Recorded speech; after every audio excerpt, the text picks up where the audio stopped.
नमस्कार, मैं Rajesh Kumar Sharma YouTube channel edu दर्पण में आपका स्वागत करता हूं। साथियों, आज हम प्राचीन इतिहास के अंतर्गत विवाहों का अध्ययन करेंगे। जो विवाह हैं उनका अध्ययन करेंगे। साथियों, तो इसके विवाहों के बारे में कुछ जनरल जानकारी जान लेते हैं, जो सामान्य जानकारी है। तो देखिए साथियों, ग्रह सूत्रों में दो प्रकार के विवाहों का उल्लेख मिलता है, और वो विवाह हैं नंबर 1 ब्रह्म विवाह, नंबर 2 असुर विवाह। साथियों, ऋग्वेद काल में अनुलोम विवाह और प्रतिलोम विवाह भी होते थे। इनको जान लेते हैं, अनुलोम विवाह और प्रतिलोम विवाह क्या होते थे। तो देखिए साथियों, अनुलोम विवाह वह विवाह था जिसमें उच्च वर्ण का पुरुष होता था और निम्न वर्ण की स्त्री। साथियों, अनुलोम विवाह समझ लो, बहुत महत्वपूर्ण ये चैप्टर है। तो अनुलोम विवाह वह विवाह है जिसमें उच्च वर्ण का पुरुष और निम्न वर्ण की स्त्री हो और वो आपस में शादी करें, तो ये अनुलोम विवाह होता है। इसी प्रकार साथियों, नंबर 2 प्रतिलोम विवाह। प्रतिलोम विवाह वह विवाह है जिसमें उच्च वर्ण की स्त्री हो और निम्न वर्ण का पुरुष हो। यानी प्रतिलोम विवाह में उच्च वर्ण की स्त्री और निम्न वर्ण का पुरुष आपस में शादी करे तो वह प्रतिलोम विवाह कहलाता है। ठीक है साथियों, तो ये ऊपर हमने विवाहों से संबंधित सामान्य जानकारी बताई।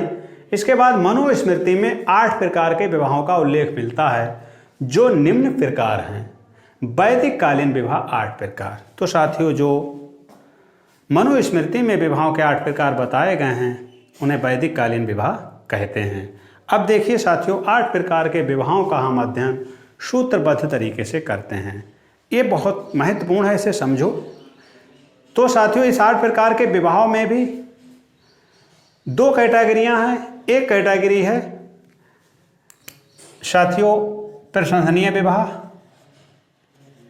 प्रशंसनीय विवाह।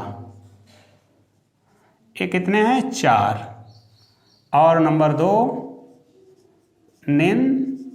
निंदनीय विवाह। निंदनीय विवाह ये कितने हैं? ये भी 4 हैं।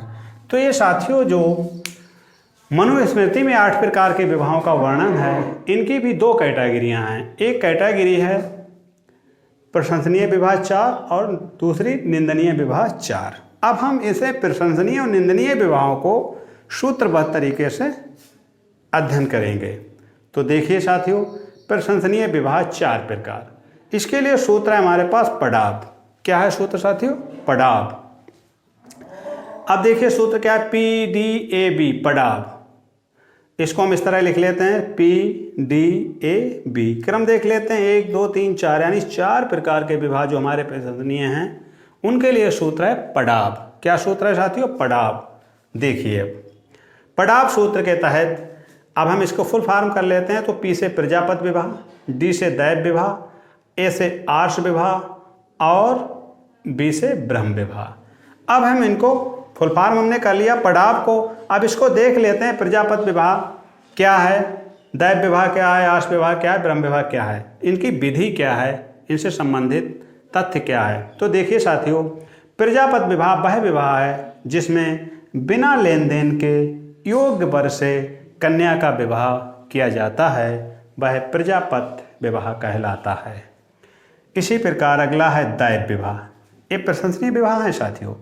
दैव विवाह, इसमें यज्ञ कर्म करने वाले के साथ कन्या का विवाह दान दक्षिणा के सहित, यानी जो कन्या के पिता की सामर्थ्य हो उसके अनुसार यज्ञ करने वाले के साथ कन्या का विवाह और दान दक्षिणा के सहित जो उसकी सामर्थ्य है उसके साथ विवाह किया जाता है, तो वह विवाह दैव विवाह कहलाता है।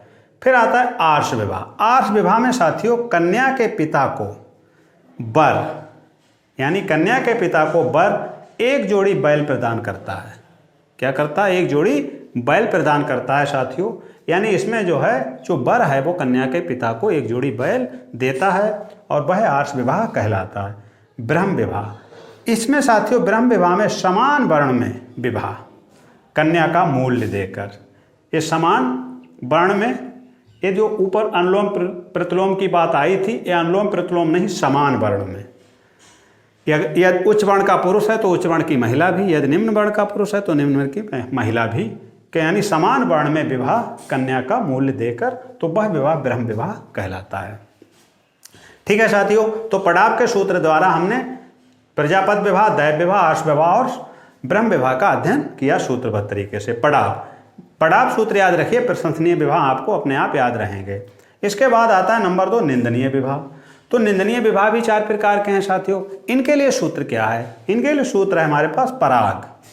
देखिए, इनके लिए सूत्र है हमारे पास पराग। क्या सूत्र है? पराग।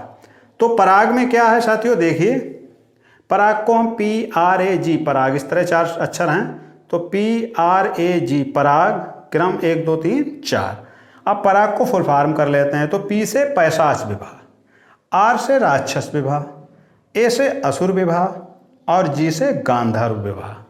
ये 4 विवाह निंदनीय प्रकार के विवाह बताए गए हैं साथियों। मनुस्मृति में जो 8 प्रकार के विवाह हैं, उनमें ये ऊपर के जो पड़ाव सूत्र से आते हैं वो हैं प्रशंसनीय विवाह, और जो पराग सूत्र से आते हैं वो हैं निंदनीय विवाह।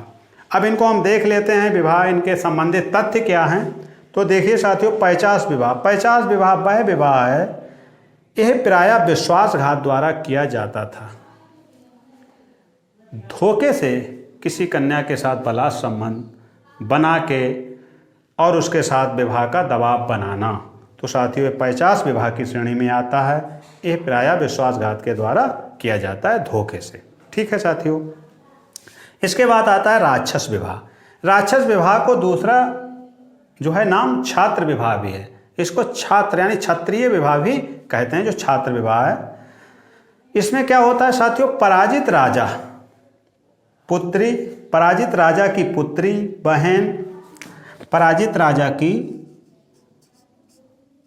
पुत्री, बहन या पत्नी से उसकी इच्छा के विरुद्ध विवाह करना। साथियों ये क्षत्रियों में ज़्यादातर था। जो जब युद्ध होता था और जो एक राजा हार जाता था तो उसकी पुत्री, उसकी बहन, उसकी पत्नी के साथ उसकी इच्छा के विरुद्ध जो विवाह किया जाता था, तो वो राक्षस विवाह की श्रेणी में आता था साथियों। ठीक है, इसके बाद आता असुर विवाह। असुर विवाह में साथियों इसके संबंधित तथ्य है, कन्या को उसके माता पिता से खरीद लिया जाता है। असुर विवाह में कन्या को उसके माता पिता से खरीद लिया जाता है। यह निकृष्ट माना जाता है। इस प्रकार का विवाह निकृष्ट माना जाता है। और साथियों इसका उदाहरण जो है वो राजा दशरथ और कैकेयी का विवाह, इसका उदाहरण है असुर विवाह का।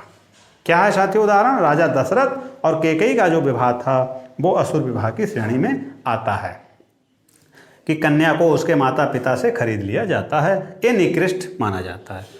इसके बाद चौथे नंबर पे आता है गांधर्व विवाह। गांधर्व विवाह साथियों प्रेम संबंधों के आधार पर विवाह। यह विवाह प्रेम संबंधों के आधार पर विवाह है। जैसे आज जो है हम लव मैरिज का जो चलन है प्रेम विवाह का, वो साथियों साहित्यिक दृष्टि से, मनुस्मृति के दृष्टि से गांधर्व विवाह की श्रेणी में आता है। और इसका उदाहरण साथियों जो हमें मिलता है वो है राजा दुष्यंत और शकुंतला का विवाह।